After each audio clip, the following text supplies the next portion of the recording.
Ya, Shalom. Pada pertemuan kali ini kita akan membahas tentang dasar iman Kristen, yaitu khususnya tentang Tuhan Allah dan manusia.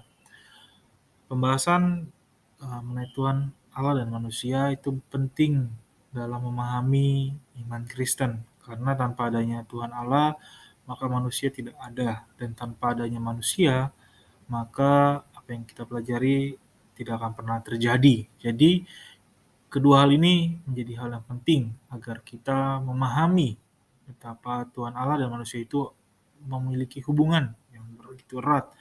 Nah, yang pertama kita akan bahas adalah siapa Tuhan Allah. Kita tahu bahwa sulit untuk memahami Tuhan Allah bila hanya menggunakan akal budi kita, tetapi kita juga harus menggunakannya melalui iman. Karena itu sering beberapa hal tentang Tuhan ini kita harus pahami dengan iman. Nah, tetapi ada sifat-sifat di mana kita dapat menggambarkannya, yaitu seumpama dalam bentuk manusia seperti Allah mendengar doa kita, Allah memperhatikan, melihat keadaan kita. Itu adalah gambaran dari sifat antropomorfis, yaitu manusia dan rupa bentuk artinya adalah Tuhan Allah diumpamakan dalam bentuk manusia seperti mendengar dan melihat.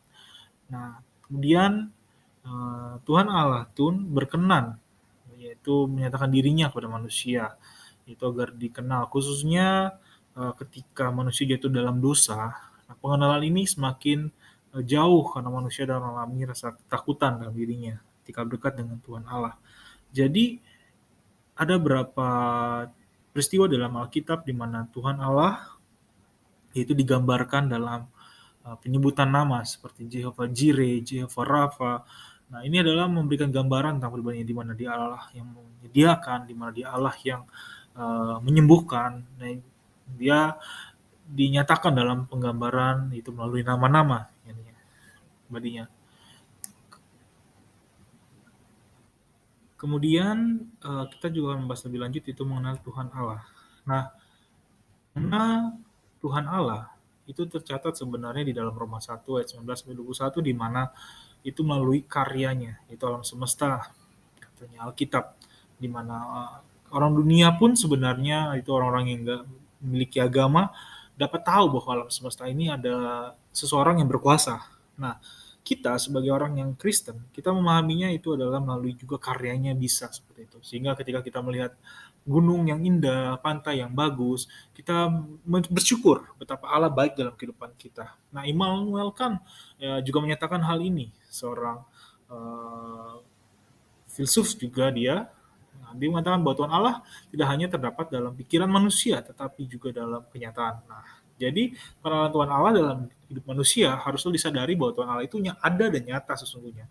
Dan cara manusia mengenal Tuhan Allah secara sederhananya yaitu melalui alam semesta, yaitu bagi orang percaya yang bukan percaya, tapi bagi orang yang percaya yaitu melalui firman-Nya, yaitu Alkitab yang kita pegang sekarang ini. Nah, kemudian selain itu, kita juga melihat di mana pembahasannya mengenai Tuhan Allah khususnya di dalam iman Kristen mengenai Tritunggal dan keesaan Allah. Nah, kita tahu bahwa terkadang iman Kristen dipertanyakan kenapa Allahnya orang Kristen itu ada 3. Nah, untuk memahami hal ini, kita harus tahu bahwa sesungguhnya Allah itu seperti segitiga. Nah, Allah itu adalah segitiganya. Tetapi sudut-sudutnya itu berbicara tentang Bapa, Yesus, Roh Kudus. Nah, ini berbicara peran, bicara tentang misalkan seorang yang menjadi dosen, ya kan, ceritanya dosen ataupun mahasiswa. Ketika dia di tempat kuliah di kampus, dia adalah dosen ataupun jadi mahasiswa bila dia memang mahasiswa. Tapi kalau memang dia dosen, dia adalah dosen. Tetapi ketika di rumah, bisa jadi dia jadi anak.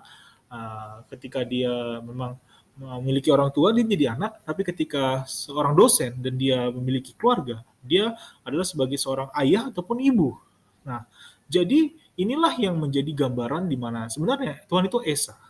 Tetapi untuk kita memahaminya, kita butuh pemahaman di mana Allah Tritunggal itu menjadi bagian dalam Kristen. Kenapa saya membagikan hal ini dan menyatakan hal ini? Karena seperti ini, Bapa ini adalah Allah yang berkuasa di dalam perjanjian lama, Allah khususnya. Tetapi ketika di dalam perjanjian baru, kita lebih mengenal Yesus. Dan ketika dalam kehidupan gereja, kita ada Roh Kudus. Nah, sebenarnya tidak ada yang lebih ataupun kurang dari eee, pemahaman ini. Maksudnya tentang Allah Bapa, Allah Yesus, dan Allah Putra ataupun Allah Roh Kudus. Karena ketiganya ini adalah memiliki peran yang penting dalam kehidupan Allah Tritunggal, terutama keesaan Allah. Jadi tanpa adanya Yesus tidak ada Roh Kudus, dan tanpa adanya Roh Kudus kita tidak bisa mengenal Bapa, dan tanpa adanya Bapa maka kehadirannya Yesus dan Roh Kudus tidak ada. Nah, jadi inilah yang harus dijelaskan, dipahami dalam iman Kristen, yaitu Allah yang Tritunggal, tapi juga Esa, tapi juga dipahami sebagai Allah yang Esa.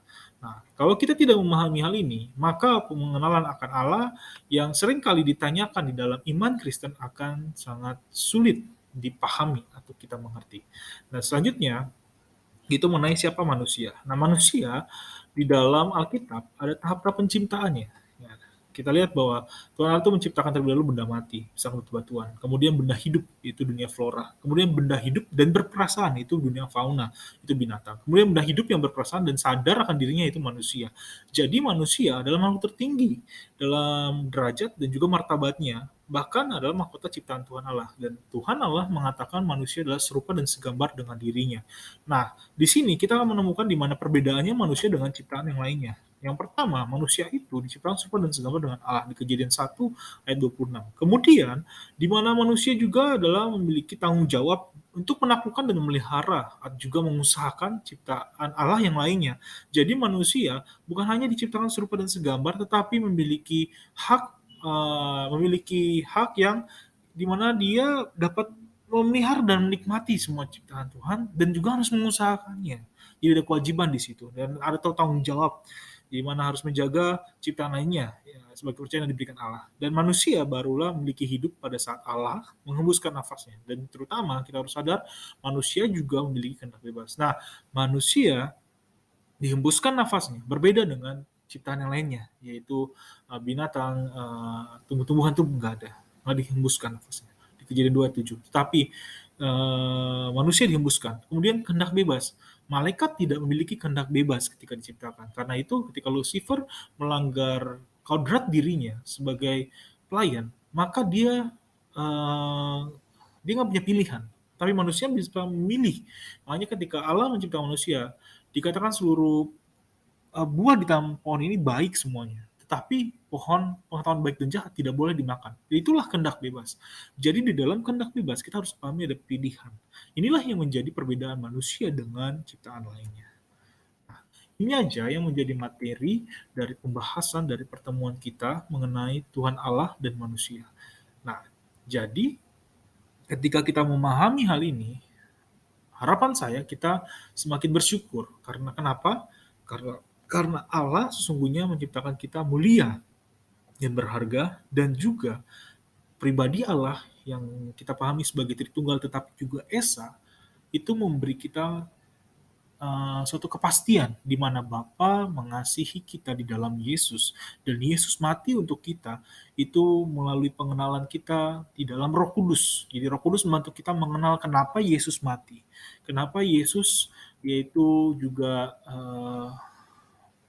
dikasihi Bapa. Nah, ini poin juga yang harus kita pahami, juga siapa manusia agar kita tahu betapa manusia itu berbeda dengan ciptaan lainnya, terutama dengan malaikat, karena manusia memiliki kehendak bebas. Itu aja yang ingin saya sampaikan. Tuhan Yesus memberkati